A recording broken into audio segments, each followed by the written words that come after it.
Barang ini kalau dijual resmi, rasanya harganya bakal di atas 7,5 juta rupiah. Tapi kalau yang ngeluarin bukan merek Poco, ya gue jamin juga harganya bakalan dijual di kisaran 9 juta. Terus, kenapa kecil kemungkinan buat resmi? Takut nggak laku kah? Yo guys, kita cuma bisa lihat barang yang satu ini dijual di negara tetangga, sambil sedikit harap-harap cemas kepingin dia rilis di Indonesia. Karena ini HP punya harga, setidaknya menurut analisa gue, bisa dijual di bawah kualitas yang ditawarkan, alias super value deal. Yes, Poco F6 Pro. Apakah ada kemungkinan buat dijual resmi di Indonesia? Well, dari pantauan gue di web TKDN, yang baru tersertifikasi hanya Poco F6. Jadi ya, gue nggak berharap terlalu banyak. Sayang banget, iya, karena berdasarkan pengalaman gue dengan barang yang satu ini, doi bagus banget.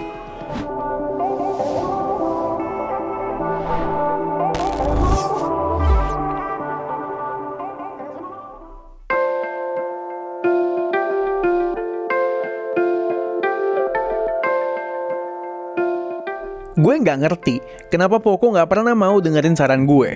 Poco itu harusnya jualan HP performa dengan desain maupun material body yang jelek aja nggak apa-apa, tapi jual murah. Ini di F6 Pro malah feel-nya premium banget dengan body kaca dan frame metal. Di tangan, finishing matte-nya pun berasa premium. Unit gue yang warna hitam ini garang banget, laki banget, dengan painted texture yang kayak marmer, ngasih kesan grungy-grungy gitu. Di tangan tuh berasa HP mahal lah pokoknya, solid. Balik ke depan, bezel-bezelnya simetris dan tipis. Mendadak gue flashback bezelnya Pixel 8a ya. Gini dong, bikin HP 7 jutaan, baru bener. Masih berhubungan sama desain, dia nggak punya jack 3,5 mm. SIM tray-nya dual SIM only, tidak ada slot buat microSD, dan punya sertifikasi IP54. Yang artinya tahan debu dan cipratan doang. Lalu di frame bawah dan nyatu sama earpiece ada setup stereo speaker. Suaranya kurang ya, cempreng doang. Dengerin deh.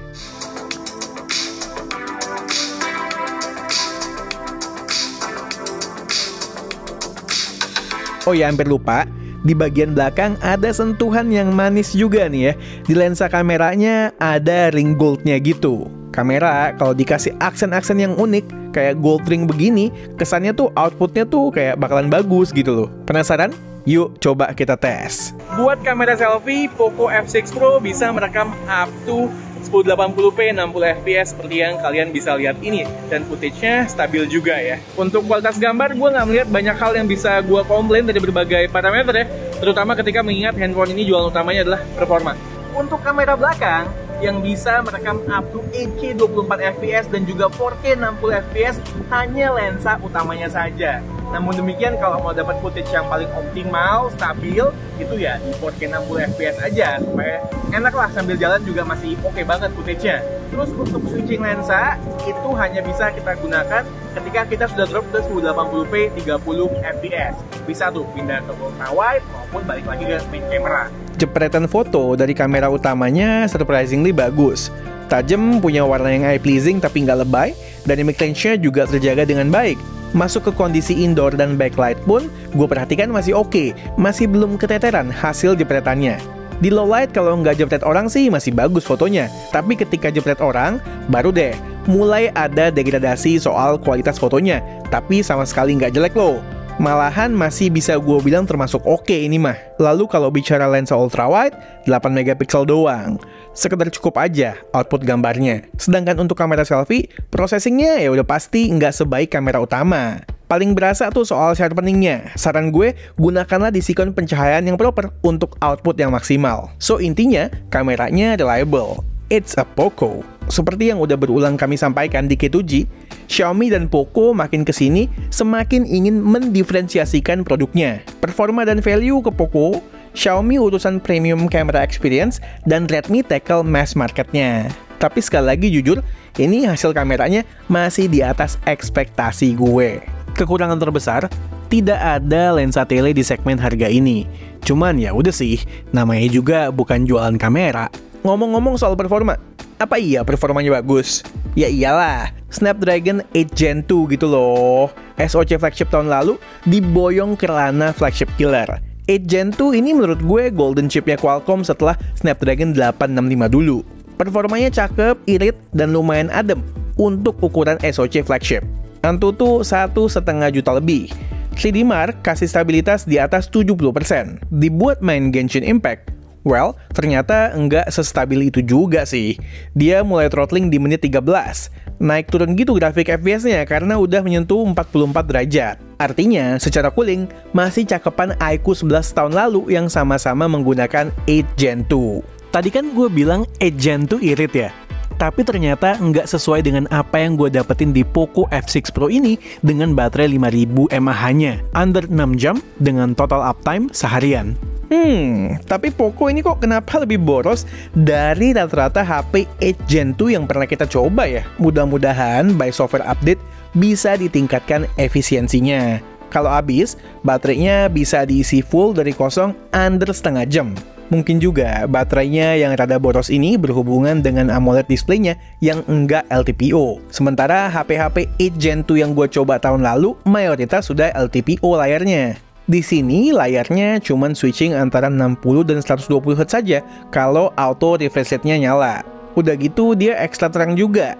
Dan udah QHD+ pula. Klaim Poco layarnya bisa tembus 4000 nits peak brightness-nya ketika menjalankan konten HDR. Kalau untuk pemakaian normal, auto brightness-nya itu bisa mencapai di 1200 nits. Realitanya cukup terang buat pemakaian outdoor. Terakhir, soal software. Dia udah pakai HyperOS berbasis Android 14. Unit global gua ini security patch-nya di bulan Mei. Sekarang udah Juni nih. Seperti biasa, nggak on time. Untuk update promise-nya sendiri, 3 kali major Android update dan 4 tahun untuk security patch. Ini mah udah masuk standar Android akhir-akhir ini. Hal-hal lain yang perlu diketahui soal Poco F6 Pro, di global pilihan internal storage-nya dan RAM-nya up to 1TB dan 16GB. Storage-nya pakai UFS 4 dan RAM-nya LPDDR5X. Haptics-nya 1 step di bawah flagship-nya Xiaomi. Masih rada kasar, ya tapi vibration motornya nggak kayak Vivo mid-range gitu juga, lebih empuk lah. Kemudian di Malaysia, varian terendahnya dijual di harga di bawah 7,5 juta rupiah.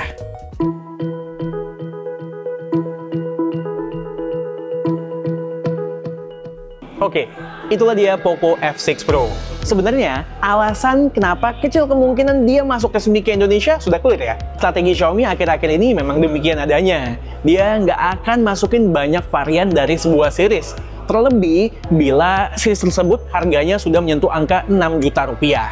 Contoh, Xiaomi 14 masuk sendirian, Ultranya enggak. Kemudian Xiaomi 13T yang Pro-nya enggak masuk. Kalau yang murmer, baru deh mereka berani masukin banyak. Contohnya kayak Redmi Note, Poco X Series, ya kan? Kayaknya mereka memang fokus menjual satu varian yang paling safe dari sebuah series supaya nggak nimbun unit dan cepat laku juga. Cuman gue dapat kabar burung nih. Tahun depan, software bakal bisa dihitung lagi sebagai komponen penilaian TKDN. Bener atau tidak, tentu gue harus reconfirm ke beberapa sumber lagi.